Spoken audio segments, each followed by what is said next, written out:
Hola amigos, my name is Fabian Chagoya, And I am Alejandro Chagoya.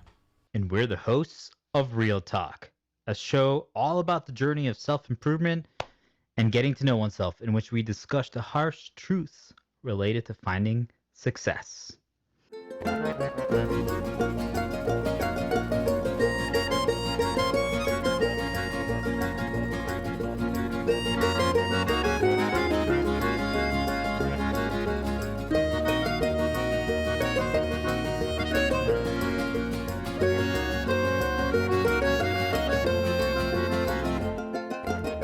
Alejandro, so obviously every episode things are changing, things are progressing.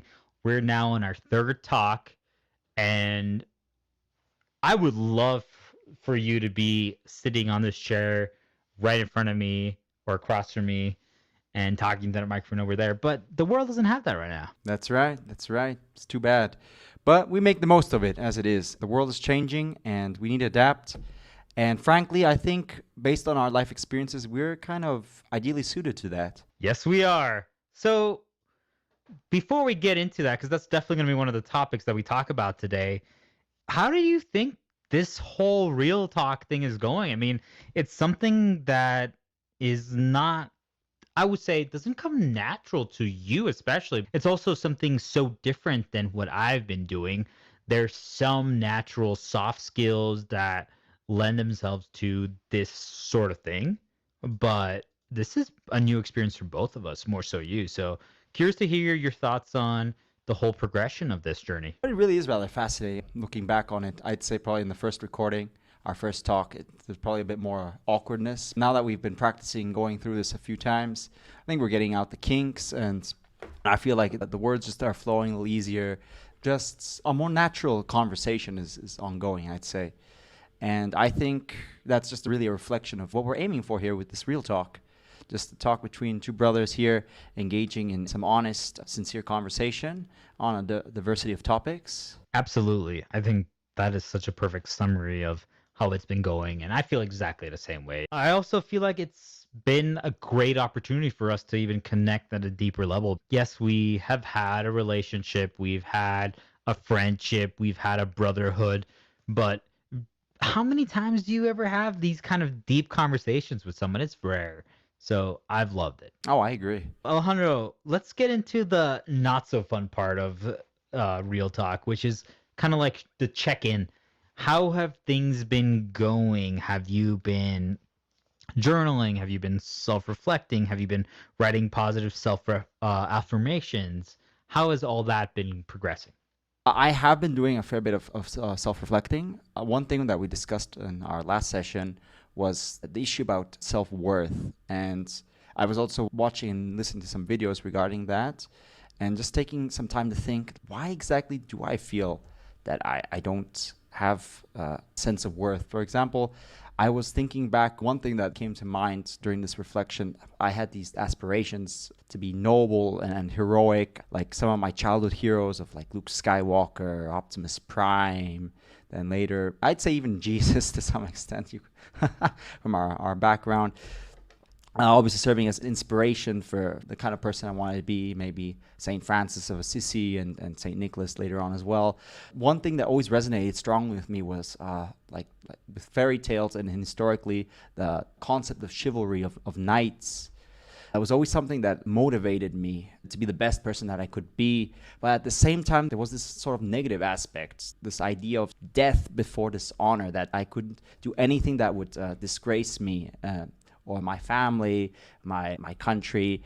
And that kind of tied into that whole fear of failure, and that I felt that if I failed, I was basically letting everyone down, including myself. And that was completely unacceptable. As a result, it came about this idea that it would be preferable to die than to just fail. If you have that mentality, then failure is not an option and you can never accept. Thinking back about it now, that was an incredibly toxic sort of viewpoint. There's a lot of historical connections, you could say, around the world about this whole concept of honor. But I mean, just it was obviously something problematic. And I was kind of troubled to really think about that just the other day. Then I was trying to think about the positive aspects, like we were just talking about with the self-affirmations, and thinking, okay, well, what are my strengths? What are positive aspects about me? I mean, I think about them, but then I'm kind of quick to dismiss them, to set them aside. Oh, I have these traits, but they don't really matter. And I think part of the thing we were talking about was try to reassess oneself, and try then to sell yourself not only to other people, then, but I guess in a way to yourself. That was excellent that you shared so much, because that's the whole point of the exercise. It's really just to start getting, almost like some people would call it, the juices flowing, but it's really to start viewing yourself from a different perspective. You start realizing that you had this one narrative about yourself all these years, months, decades, whatever it was. You thought yourself in such a way and viewed yourself in such a light. And then all of a sudden, it's like a curtain was removed or lifted. And then all of a sudden, the light changed. And you're like, wait a second, hold on. And I feel like that is so valuable to see and experience, because, for example, you said that, why were you so harsh on yourself? Why did you have to burden all the responsibility? And, why, if you had a failure, did that mean that the entire family had an issue? And I almost wanted to jump in right there and was like, were you raised by Asian parents? It sounded like a situation where, like, No, I mean, I between chivalry and like Japanese Bushido, there's some overlap. So certainly, I think I kind of adopted that, I guess you could say. well, I love it. I mean, those are great things to strive for. They're great morals. They're great codes and ethics to live by. There's nothing wrong with them, but there's also realizing that, we live in a different era and a different world, and adapting to it and just embracing it. There's definitely a lot that could be said from everything you shared, but I love the fact that you just shared it, because that is the most important step of this. Just embracing and acknowledging and identifying the things that are going on in your life, or the things that have happened in your past. Because until you do that, you can never move on, overcome, or accept. So I commend you for starting that process. How did it feel? I know you talked about it a little bit, but I just want you to reiterate on it. Like, writing positive self affirmations about yourself. This was something you had never done much before, or ever, right? So, how did that piece feel, writing those things? Was it almost like, yeah, right, I'm not really these things? Or did you write things that you hoped you want to be? Or did you just write things that you thought I might be? Tell us a little bit more about that. I would say it started off feeling like, okay, well, this is what people say about me, that these are positive traits. At first, it's like, okay, well, and you're kind of just going through the motions. Then as you go along, you're like thinking, there's something to this here. This is true. And you're starting to feel a little better slowly about yourself. There are some good things about me. And maybe I should take them more to heart. I shouldn't really dwell on this notion that I'm not good enough for myself or for other people. I don't live up to these aspirations that I have for myself, that I'm kind of settled in a mediocrity as I see it at times. One thing that I know I'm very good at actually is that I'm always trying to encourage other people and boost them up, but I can't seem to do the same for myself. And that's really something I need to work on. I think there's a lot to be said there. You say you can easily boost other people up. And that's because you couldn't see the good in people. And that's a skill set. It really is. You're able to analyze, pause, be like, oh, hey, you have this, you have this. You might have some flaws, but these are the good things in you. And you tell them because you know it's going to impact them in a positive light. Facts. So when you talk to yourself, do you talk to yourself as if you were talking to one of these coworkers, to a friend, to a family, to a stranger? Or do you talk to yourself as if you know yourself? You're talking to yourself as Alejandro, and you're giving yourself the harshest criticism ever. Which one? Stranger or the unknown person? That is definitely the latter. The known person. Exactly. That's what most people do. You have to talk to yourself as if you're your number one fan, if you're the most loyal fanboy to whatever it is. Like, how many people actually do that, right? That's true. Sadly true, yeah.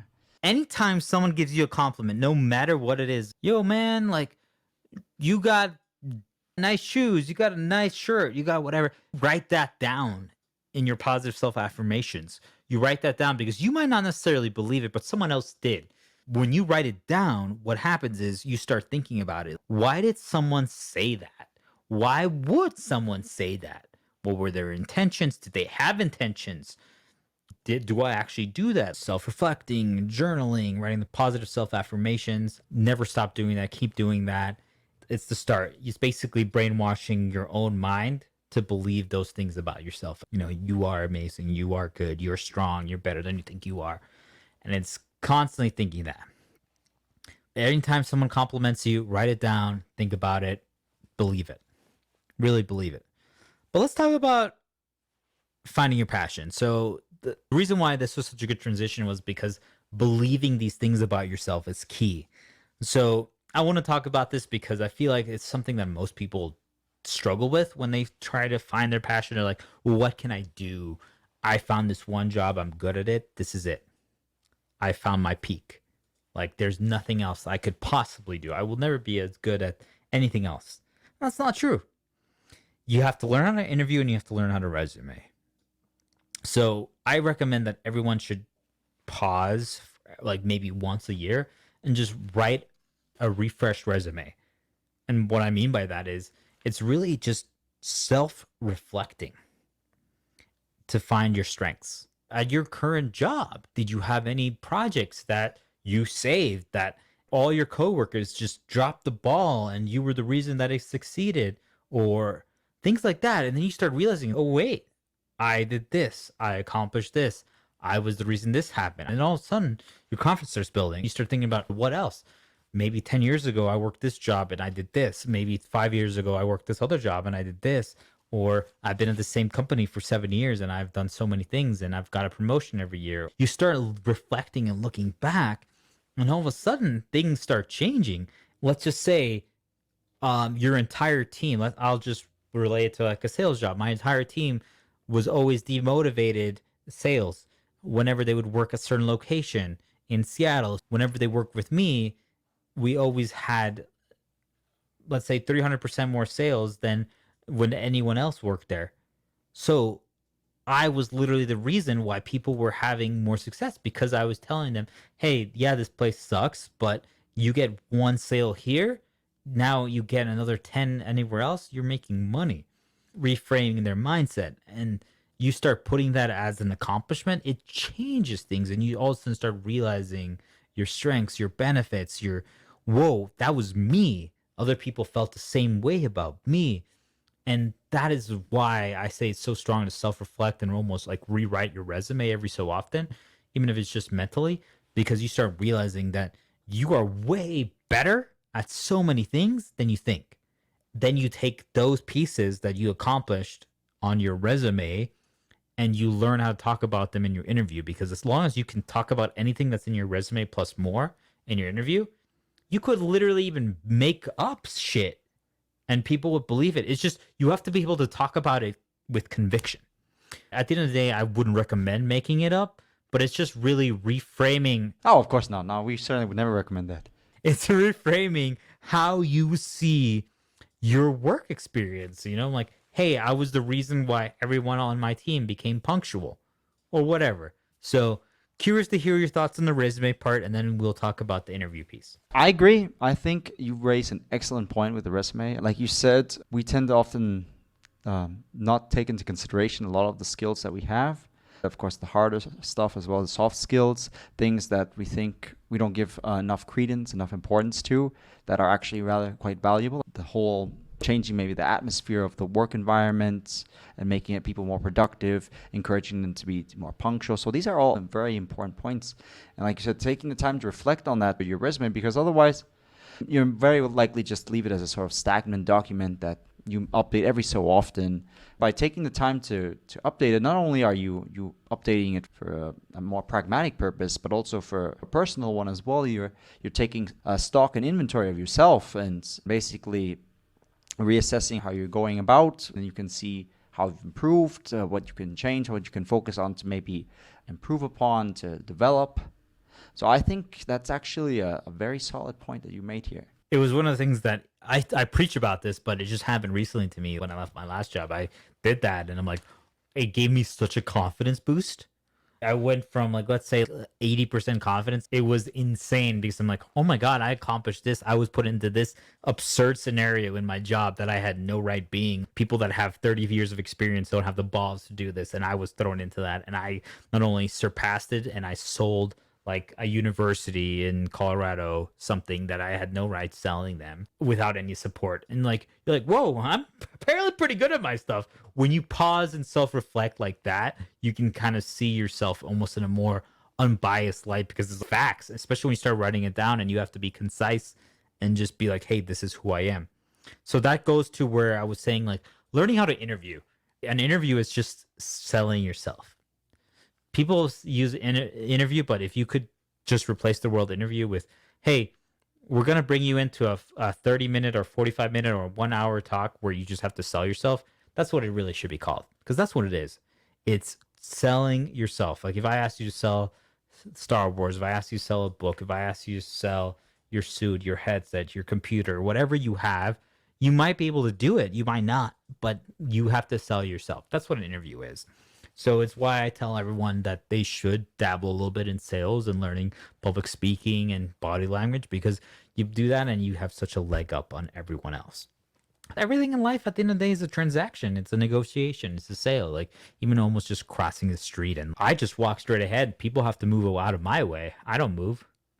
Like that's just stuff like that is already even a sale and a negotiation. It's just the way you walk, the way you look, the way you're marching ahead. Like there's so much that goes into every single interaction. And it's kind of crazy. It can lead you down a dark path, which I wouldn't recommend for most people to go down right away. But at the end of the day, if you really want to learn about public speaking and humans and everything, read a few sales books or just Google some articles about basic sales skills or stuff like that. You're going to be impressed with what you learn. So that's why I wanted to talk about that, because you do that resume experience or exercise and you start self reflecting on yourself. And now you have to take those moments, those experiences, and you have to apply them to a resume or, sorry, to an interview. How do you sell yourself? Like, how do you make yourself sound good? How do you believe it? You really have to believe it. And you start repeating it, especially, let's say, if you had a few not so good interviews. By your fifth, sixth, seventh, you have the same story. You've refined it. You've come up with who you are. Like, for example, most interviewers suck. Their boss just said, hey, you have to interview someone. So what are they going to do? They're going to just be like, hey, man, where are you from? What do you do? What's your story? And that's how they interview. They don't know better. So what do? You start telling your story. So getting good at telling your story, which is one of the things that we're doing and analyzing right now, is so critical. Getting to the key moments, sharing the things that pique their interest. If you know that they're a company that sells a certain product, or this guy, maybe you already had his name, you could research him on LinkedIn or Facebook or whatever, and it says that he's a fan of this football team. You're like, hey, and I just so happened to be at the Super Bowl last year and this and this and this. And then now, whatever. Or for example, you just throw out certain things that your boss can connect with. Like when I got my last sales job, University of Washington, Mexican, German, grandma from Oaxaca. All those things gave me so many more opportunities to connect. Obviously, he hit every single one of them, which is literally a miracle. But you think about stuff like that and you're like, whoa, sharing those things are selling yourself. And if I was in your scenario and looking for a new job now, I'd be like, I lived in 6 countries. I moved every 2 to 3 years. I am an expert at change and adaptability. I am good at learning new languages and picking up new skills and all these things. And all of a sudden people are like, oh my goodness, we want people that can learn quickly, that can adapt quickly, that can change quickly, that if we want all of a sudden sell a new product or change our entire business focus, you could learn and you could do it without any problem because you've done it before. You're like, all my coworkers looked up to me. I trained my coworkers. I did this. I covered for my boss. I saved my boss. All of a sudden it's like, you're altruistic. You see what I mean? You learn how to storytell. You learn all these things. And as you can tell, because I'm talking very quickly, I'm very passionate about this because it's literally sales, but it's selling yourself. It's knowing how to present all the facts about you, which is why I say journal, because you start writing these things and you're like, how do I spin this one sentence about me into a sale? If I was a product, how would I sell myself to someone that wanted to buy it? What are your thoughts about all that? I mean, you really know your stuff. This is all so true. I mean, like you said, it's really just a transaction there of selling yourself to the best of your ability to convince that you are the right person for the job.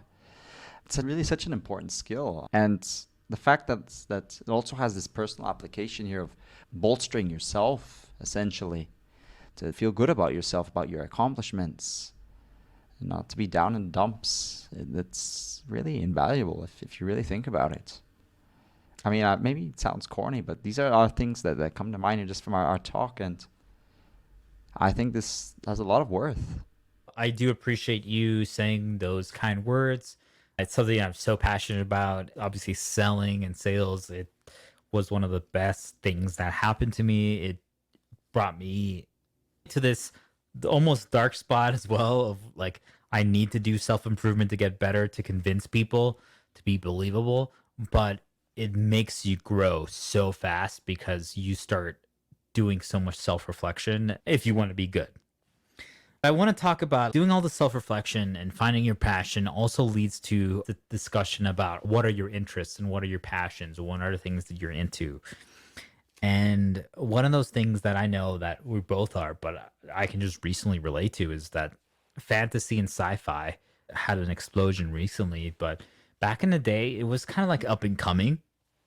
Just today, I finished the second season of Star Wars The Mandalorian, and it was a pleasure. It was an absolute joy being able to watch that and have that experience. I mean, Star Wars has had it up and downs, but it's one of the OGs. It's one of the originals from back in the day. It's kind of cool to see the progression and all that stuff, but it has also created this environment of expectation, fan service, newcomers, and how easily accessible it is. Access, the question of access, and also the question of crazy fans. Luckily, I mean, I was in a family that our parents were into it. You and my sister were extremely into it, and I was pretty into it.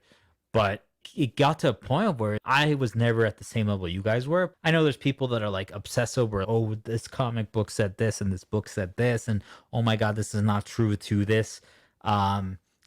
Commercial in this third world country that they aired. And I'm like, I don't care about that stuff. For example, when I was introducing Stephanie to it, I told her, don't necessarily pay attention to all the names, just pay attention to the overall plots. And as you get more familiarized with it, you can focus on the names and the specifics. There was a line that I made fun of watching her, and was like, hey, go visit this Jedi in the forest planet of Corvus to meet with the Jedi Ahsoka Tano, and in the city of Aktor, in the darkness of Cholu, or something like that. It was like four crazy names, and if you think about that sentence anywhere else, you'd be like, what?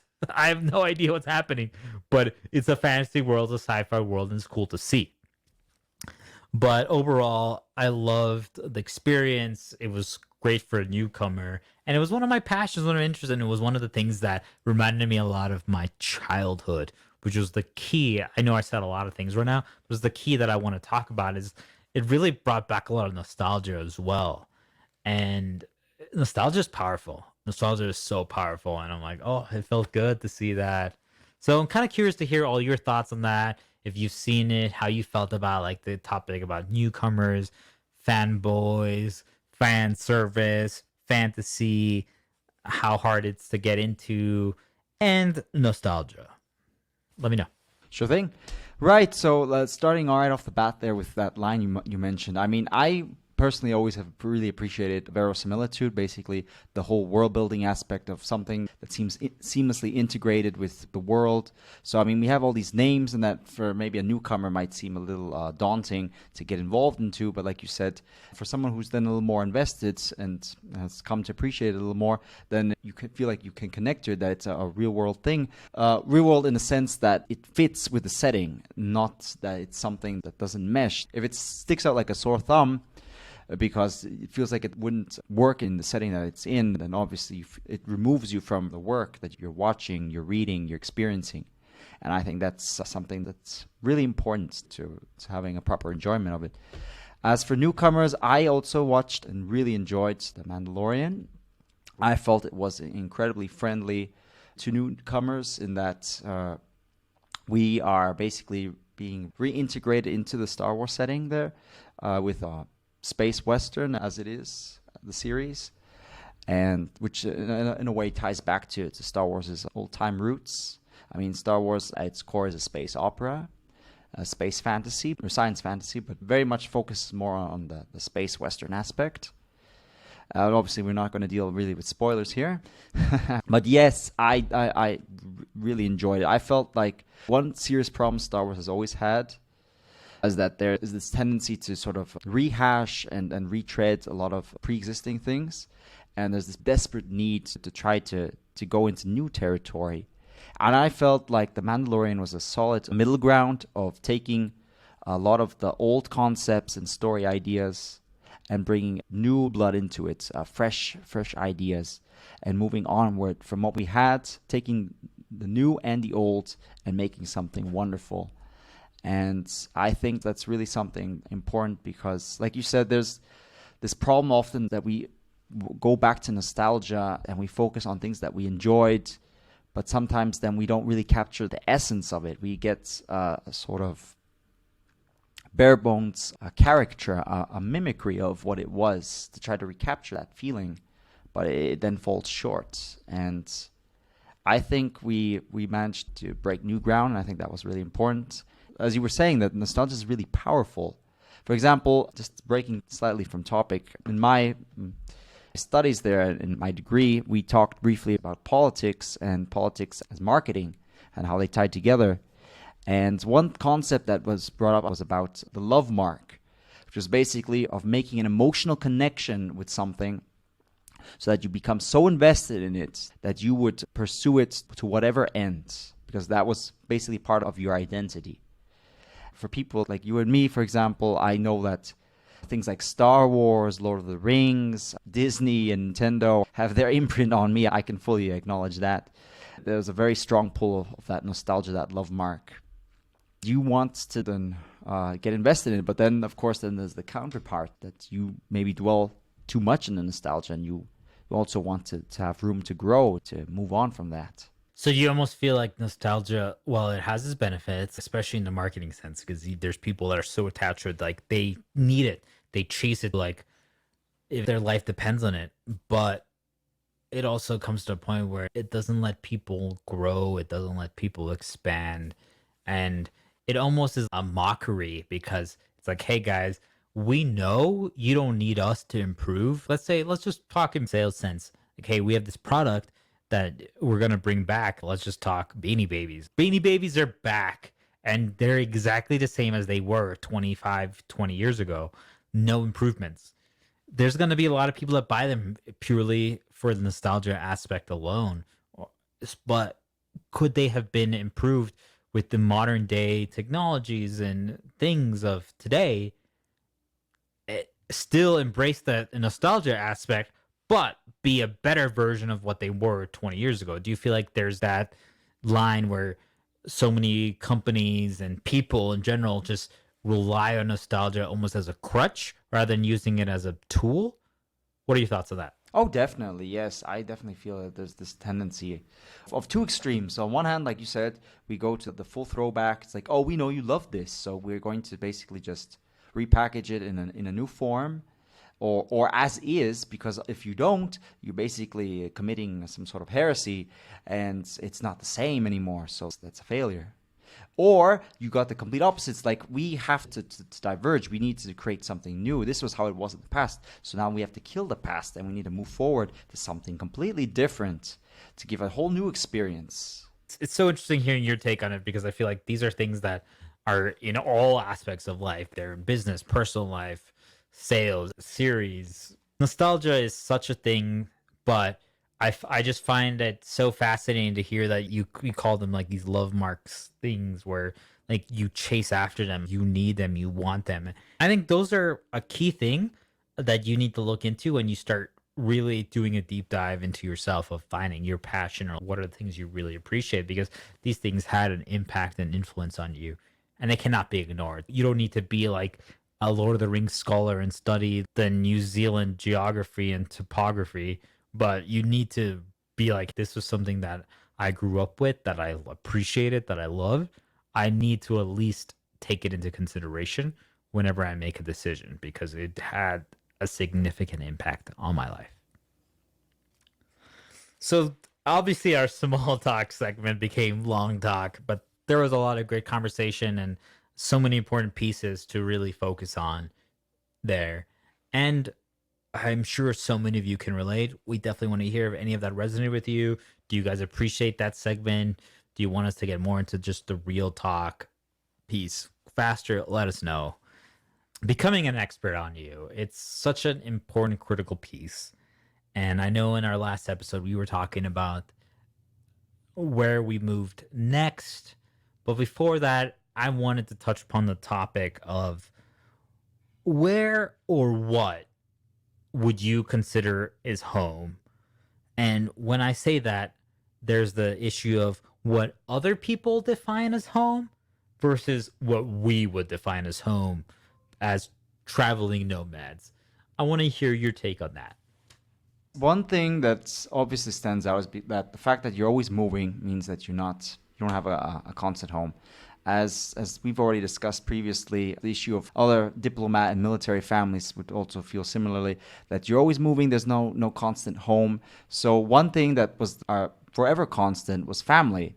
So home was where family was. What can I really say more to add to that? That's really the crux of the matter. Wherever family was, we were home, and we bonded very tightly together. That was something that kept us going throughout all the changes, all the hardships. We were our constant support for each other through all the difficulties that we faced, and we got really close. That's a great summary of it. I mean, I think there's like some quotes that you could probably find online that say that home is where love is or home is where family is.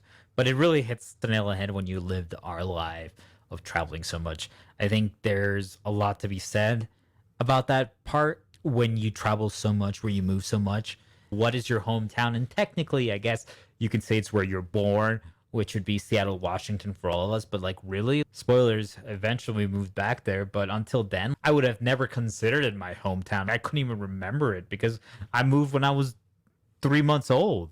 So how are you supposed to be able to share that piece? How is that your hometown? I didn't have a hometown. People would ask me, where are you from? I'm like, oh, I'm from the US. And they're like, well, no. Where were you born? Where did you live? I'm like, well, I mean, it's a long story. I know, right? That's the thing. Whenever I got asked the same question, like, that's a really difficult question for me. I'm going to have to give you basically a summary of my life story to answer that question. But that's so cool to say. You have a unique answer to one of the most common questions. It's almost like any interview, well, where are you from? Or that kind of question. You have a unique answer to that. Have you ever thought about it that way? That is an excellent point. I hadn't really considered it from that aspect, but yes, that's very true. It is very true indeed. I just think about like celebrity interviews. A reporter comes up to you and is like, where are you from, sir? What's your name and where are you from? You're like, well, my name is Fabian Chagoya and I'm from... Well, let's talk about that. I will say that not having a home other than family, which was great. I mean, we were so close. We knew everything about each other. But there's also some things we didn't know about each other. But it was hard because at the end of the day, especially as we start transitioning into these next places that Alejandro will reveal soon, they're not necessarily the most nice first world places. You start getting even more attached, but you can't really even hide anything if you want it. So it's just what you see is what you get. And what that means is, though, with anything, you need to kind of sometimes almost take a break from something to appreciate it. And we didn't really have that. So we were just constantly always exposed to each other. And while we were in school, we had other friend groups and people. But let's be real, we didn't really hang out with them a lot because our parents didn't want it, bad influences, not so safe countries, et cetera, et cetera. So it almost becomes a point where our family was everything. It's what we knew. It's what we learned. You're reinforcing habits. Like, it's a self-fulfilling prophecy. You're surrounding yourself only with that circle. So we're all becoming almost like the same person. Yet at the same time, I almost feel like I didn't even want to try really befriending people to an extreme. It was like, whoa, what's the point? Even though I might have never verbally said that, deep down, I knew that my body and psychology was thinking that. It's like, dude, why are you going to spend time on this random person if 1 year from now, you're probably not going to see them again. What is the point? Maintaining relationships and friendships. I mean, I'm sure many of you can relate. I can, just as a sales guy, and especially now during the pandemic where it's harder because proximity is such a key component of relationships and friendships. You lose that aspect, and now you have to put in the extra effort. You realize, oh, wait, it takes work. Imagine if we put in the effort to maintain every single relationship from of every single friendship that we had growing up in 6 different countries. Yeah, literally impossible. I can't even do that. People that live 30 miles away from where I live now in the same state. Curious to hear your thoughts on that piece about the home, because I feel like that also affected my opinion of home. Yeah, it was family, but it was family almost out of necessity. Right, right. No, it truly is remarkable. I mean, what you just said now are basically the exact same thoughts that I had. I think it just really shows how similar we grew up. Exactly like you were saying, the whole environment shaping our mindset and all these experiences. I agree. I absolutely agree. Basically, it was pretty much the exact same thoughts I had on the matter.